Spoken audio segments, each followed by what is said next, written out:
Hey everyone, welcome back to the channel.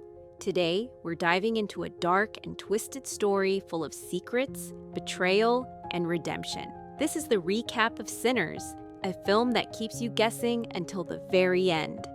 If you're into psychological thrillers with intense plot twists, you're in for a treat. Let's get started. The tale opens with legends of music's profound power, capable of bridging the divide between the living and the dead. Ancient cultures held individuals with such gifts in high regard, bestowing upon them names like Fili, firekeepers, and griots, acknowledging their ability to both heal and attract malevolence. The narrative then focuses on a young man named Samuel, also known as Sammy, deeply immersed in the world of music. Sammy's father, a stern preacher, vehemently disapproves of his son's passion, viewing it as a path to sin. In a tense scene at church, Sammy is pressured to renounce his guitar, a symbol of his musical aspirations. He refuses, choosing his music over his father's rigid expectations. Sammy's dedication to music leads him to a local juke joint.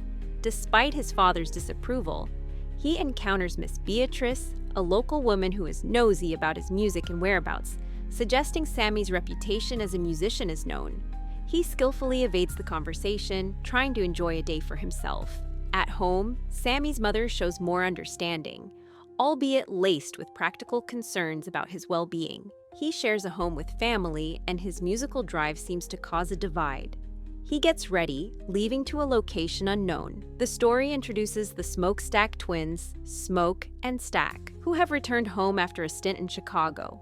They are involved in some kind of business, as seen in a scene where they strong-arm a local man into selling them his old mill. The exchange is tense and riddled with veiled threats, establishing the twins as figures to be reckoned with. Meanwhile, Sammy's father prepares for his sermon, focusing on resisting temptation. It is obvious he wants Sammy involved in the church, but the son is uninterested. He plans to preach to the congregation on something he himself struggles with. Before Sammy can leave, his uncles arrive and force him to go along with them to work at the new juke joint, making Sammy late for church. The uncles talk of Chicago. After some time, Smoke and Stack stop at an establishment to obtain supplies, leaving Sammy outside. While waiting outside, Smoke employs a young girl named Lisa to watch the truck. He sweet-talks her into the job of watching the truck and negotiating a good rate. The young girl proves to be clever, and Smoke seems amused by her cunning. Inside, Smoke encounters Bo Chow. They negotiate for the provisions they need, and Smoke is careful with his wording. The two clearly have a strained history as Bo questions Smoke and Stack's legitimacy to make demands. Outside, things go awry. A man named Terry attempts to steal from Smoke's truck, but Lisa alerts Smoke, and Smoke shoots him in the backside. He then speaks to her again. They bring Terry with him. On arriving, Terry wants assistance with the shot wound. They call upon a woman named Grace to make them a sign. Later in the story, the twins give Sammy a guitar and reveal that it belonged to blues legend Charlie Patton. Sammy is astounded and in disbelief, and then begins to play. The twins then travel to another area, dropping Sammy off at his family's location and picking up a musician called Slim, where the party is really about to get started. Delta Slim and the Smokestack twins share a long history. The three discuss their past, reminiscing of their time hustling together and the trials they endured as Black musicians. This gives a brief history to the setting. The narrative shifts to a church and a sermon where a man shares his hatred of Black individuals. The sermon is interrupted when the man is summoned by his daughter to help someone. Smoke and Stack visit a local hoodoo practitioner, Miss Annie, to obtain supplies. Smoke shows skepticism, while Stack seems to have a more profound understanding of spirituality. Miss Annie provides items of value to Stack, trusting in his knowledge, and then warns him against showing them off. Meanwhile, another individual arrives at the twins' new juke joint location. This is Stack's old flame. Smoke and Stack are caught off guard, and it brings forward feelings from the past. On arrival, it is implied this may have been a romantic situation. Stack attempts to flirt with Mary, but she ignores him, requesting he show up and help her mother, who is recently deceased. Later, the juke joint opens to a vibrant celebration, attracting a diverse crowd, both welcome and unwelcome. The twins set up shop. As the juke joint fills with life, tensions rise as the twins grapple with the realities of operating a business in the racially charged South. It appears that their cash flow is not going as planned. Cornbread, an acquaintance, arrives and recognizes Mary. He is clearly interested in their history and wants to hear their stories. A tense encounter with a group of white men, led by a man named Remick, underscores the ever-present threat of racial violence. Mary makes the comment they want peace. Remick and his friends leave slowly, as if waiting to be invited in. Smoke watches them go but knows they are coming back. With the juke joint in full swing, the smokestack twins survey their domain, enjoying the music and the atmosphere, though under the shadow of underlying tensions. Sammy's musical talent shines, captivating the crowd with his blues. Preacher Boy's music is enjoyed as the scene returns to a more positive tune, yet it is a fragile piece. Then the music begins again, and the atmosphere changes, yet still in the positive note. But the music changes again. As the evening progresses, Sammy finds himself drawn to Pearline, and they begin to make out together. However, they are soon separated when Stack arrives. It is revealed there is a problem outside, and Smoke needs assistance. The narrative then returns to the story, as Bert's condition is not what the men believed. They have been led astray. As the story continues, the twins make a pact as a team. That said, the night is far from over, and the juke joint is about to face even greater challenges, particularly as Remick and his group remain a looming presence on the edges of the property. Their animosity and the threat they pose to the juke joint and its patrons create a palpable sense of foreboding, leaving one wondering what will happen next with the smokestack twins. Following a tense exchange, the group inside the juke joint remained wary, the earlier jovial atmosphere replaced by a palpable unease. The musician, Sammy, found himself at odds with the smokestack twins, particularly Smoke, regarding his future performance. Smoke made it clear that Sammy's days of playing in such establishments were over, a command that Sammy defiantly rejected, proclaiming his intention to leave the plantation regardless. The air crackled with unspoken threats, highlighting the differing paths the cousins were choosing. Smoke, ever the soldier, felt obligated to carry out any command, no matter how reluctantly it was given. As a show of defiance and independence, Sammy picked up his guitar and began to play, his music filling the room with a blend of mournfulness and rebellion. Intrigued by the performance, a group of wealthy white patrons appeared, drawn by the music echoing into the night. Their arrival brought a mix of curiosity and apprehension among those inside the juke joint. One of the women among the newcomers expressed a desire to see if the juke joint was run by good people, and more importantly, if they had money to spend. The ensuing interaction revealed an undercurrent of deeper needs beneath the surface.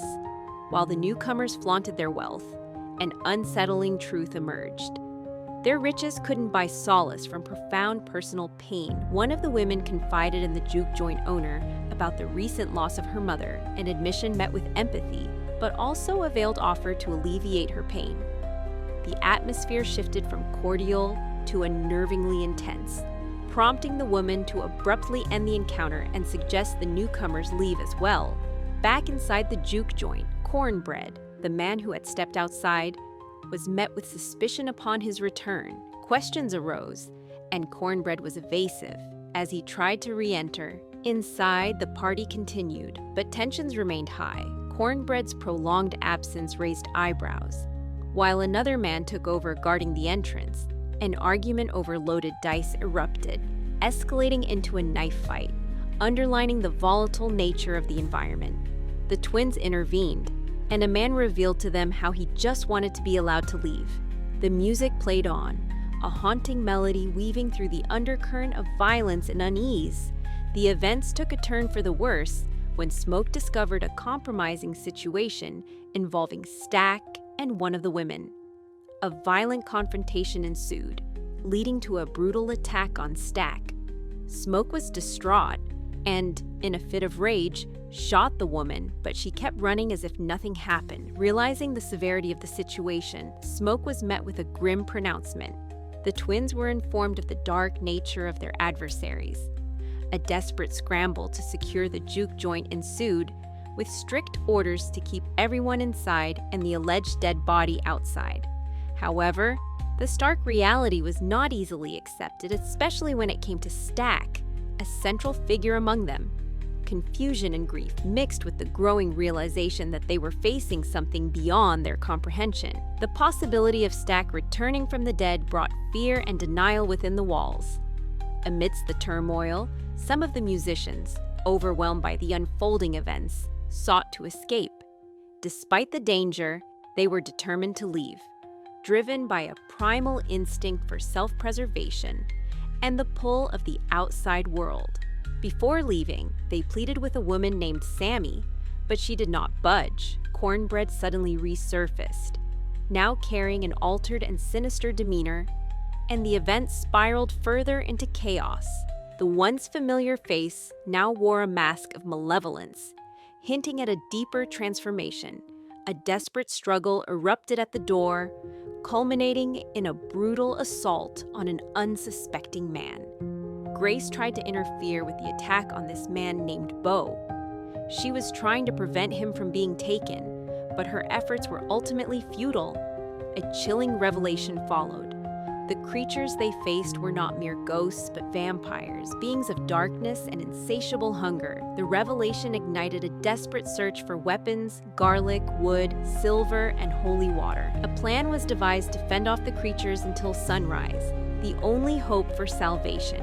Despite the grim circumstances, a sense of solidarity began to emerge within the remaining group. They vowed to protect each other, facing the horrors together, rather than succumbing to fear and division. Stories were shared, warnings were given, and a solemn promise was made to free each other from the curse should the unthinkable happen. Fear and paranoia continued to spread, and an unexpected attack added to the chaos. One of the men was bitten, and the threat was now coming from inside. The men devised a plan, but as the story unfolded, someone opened the door. The vampires were now inside. As the vampires made their way inside, chaos ensued. The power went out, and Annie was killed by one of the creatures. As more people were attacked, those that remained made their way to the door. After escaping from inside, a man urged Sammy to leave. Another man insisted they make it to Perline. Outside, Sammy was confronted by two figures. It turned out they were from the Ku Klux Klan and were being led to their location by the same people who were trying to kill them. Sammy shot the two men, but not before they were able to send up flares, alerting more members of the Ku Klux Klan. Later, Sammy found himself held at gunpoint by a Grand Dragon, who was also a pastor. Sammy declared that his heart, voice, and soul belonged to the Lord. The pastor then told him that his heart, voice, and soul belonged to him. The pastor pulled out a stake and hammer, but just before he struck, Sammy struck first and killed him. Time had passed and two people were on a road. The man running the juke joint was talking about how vampires were different, and that he was the one person Sammy couldn't kill. He was also talking about making a deal so Sammy could stick around. However, Sammy declined. They then spoke about the real Sammy before shaking hands and parting ways. Many years later, an older man said, "Maybe once a week, I wake up paralyzed," reliving that night. But before the sun went down,